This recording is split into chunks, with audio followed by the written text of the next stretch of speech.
You're watching News at Prime. Let's get into another important conversation. Mozambican opposition leader Venancio Mondlane says he will return home from exile on Thursday. He left the country when his lawyer was gunned down after the 9th October elections.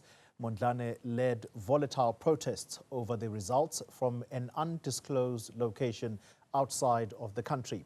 He insists that the vote was stolen from him and that another count revealed that he was the winner.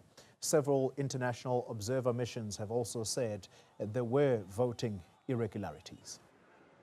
Se estão a matar os nossos irmãos, estão a destruir lojas dos nossos irmãos, estão a queimar bombas de combustível, estão a destruir armazéns, estão a queimar fábricas, alegando que são manifestantes quando não são, para criar ódio entre os irmãos.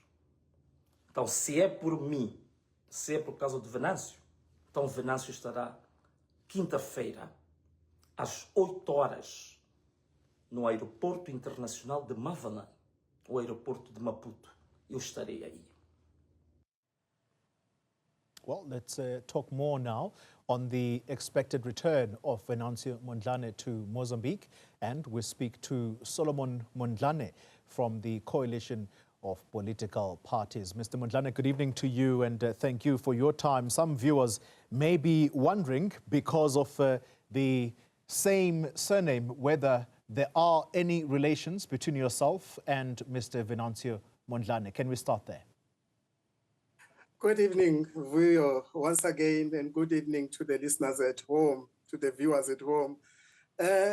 Vuyo, there is no relationship as such, but the Mondlanes have got a history. We are descendants of one man who built this strong tribe in Mozambique, and we are all from Manjakazi district in the Gaza province. All of us, any Mondlane you will meet is from Gaza province, but we are not blood relatives. All right. Well, just a correction from my end. My name is Xoli and Vuyo is my colleague. So it's Xoli conducting this interview. Let's move on. Let's move on from that then to the expected return of Mr. Mondlane. How do you think the country is going to receive him, including those that are on the levers of power right now? Xoli, we are in a very, very complex situation in our country. Since last night, you know, something like this has never happened anywhere in the world, where one man fights for justice just by using social media, and the whole nation, from south, center to north, they listen to him. And this is new in our country. We were brought under a military country whereby the voice of the government is final. So we're in a complex situation in our country where we don't know what exactly will happen. He is our leader from our party card, but we also relying on the advisors, and we believe in them that they're advising him very correctly. The situation that we find ourselves in today, it's a situation that since last night, Xoli, we did not sleep as leaders of different political establishments. I've been in a meeting. I was in South Africa last night. I entered the country the same night, coming to Maputo, to discuss a way out in support of Venancio Mondlane, who's coming back to the country on the 9th of January to take power as the president of this country. Now, that's a very complex situation because Frelimo has also announced on the same day that their candidate is taking power, is being to be inaugurated. So this is a complex situation that we are faced with.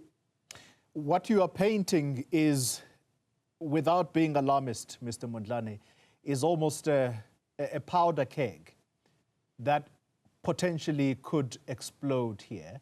What happens if he gets arrested the minute he steps on that airport? Clearly, our discussions were based on 3 factors.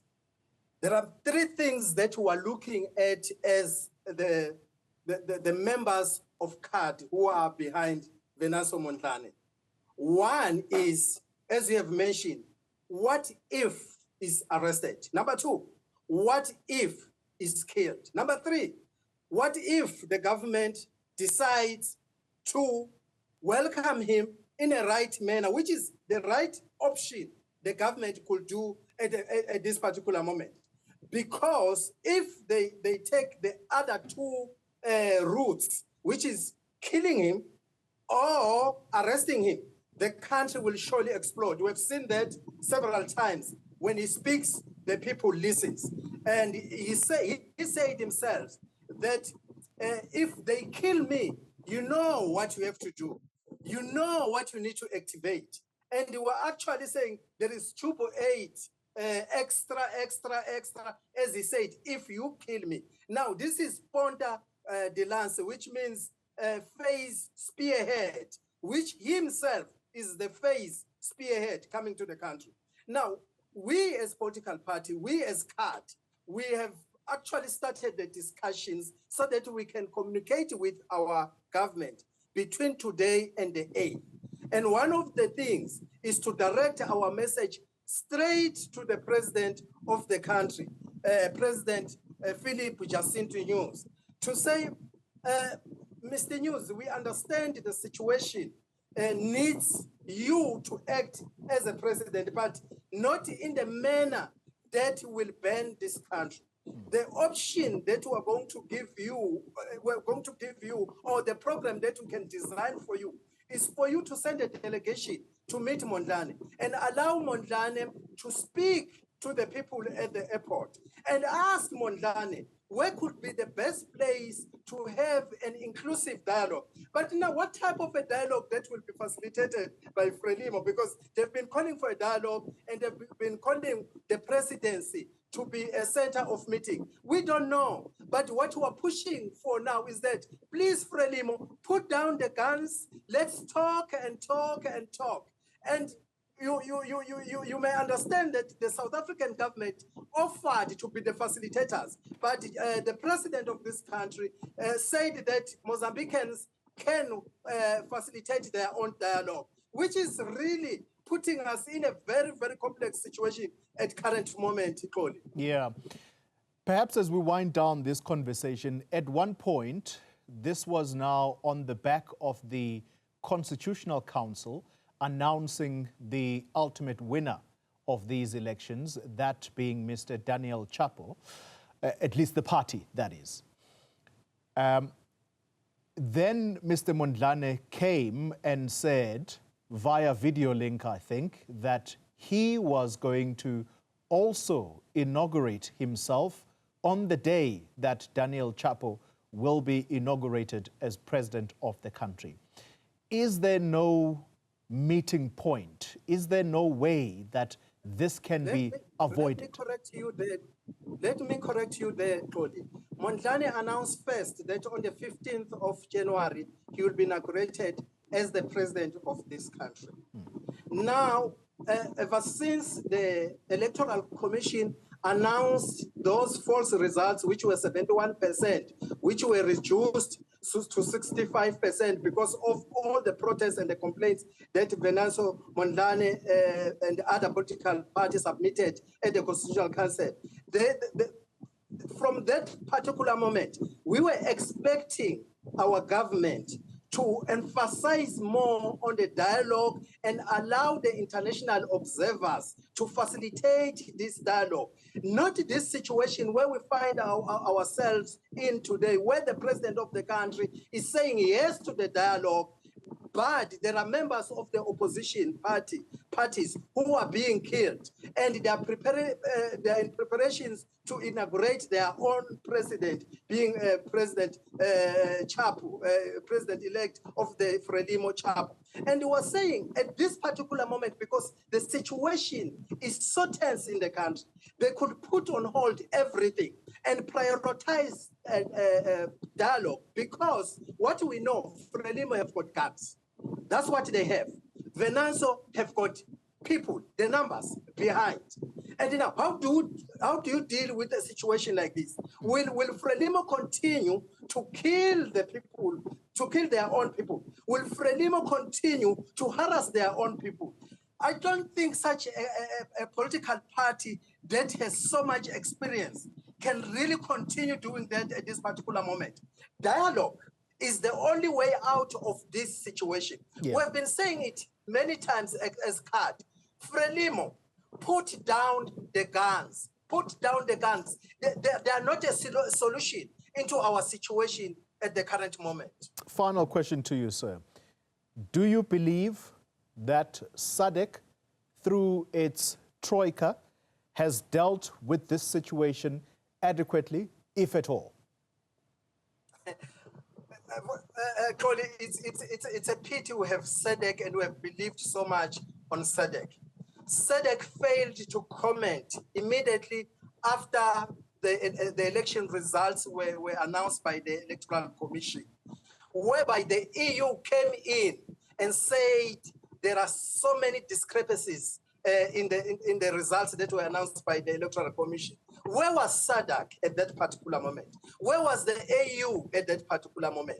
And surely they are dragging their feet now, because we know also what the chairman of SADC, who's the Zimbabwe president, himself know that so many Zimbabweans were sent from Zimbabwe to come and vote here and vote for Frelimo.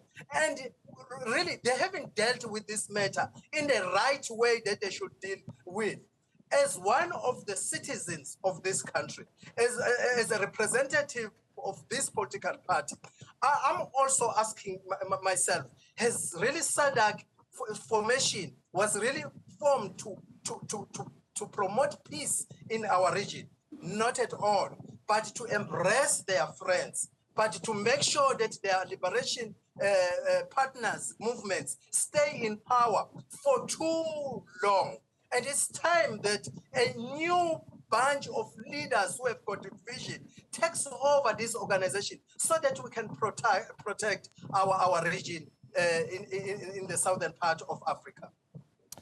Solomon Mondlane, thank you very much for your time. Hopefully we can talk more after the Thursday landing of Mr. Mondlane in Mozambique. At least that is what is expected to happen. That flight expected to land at around 8 o'clock. I think that's in the morning.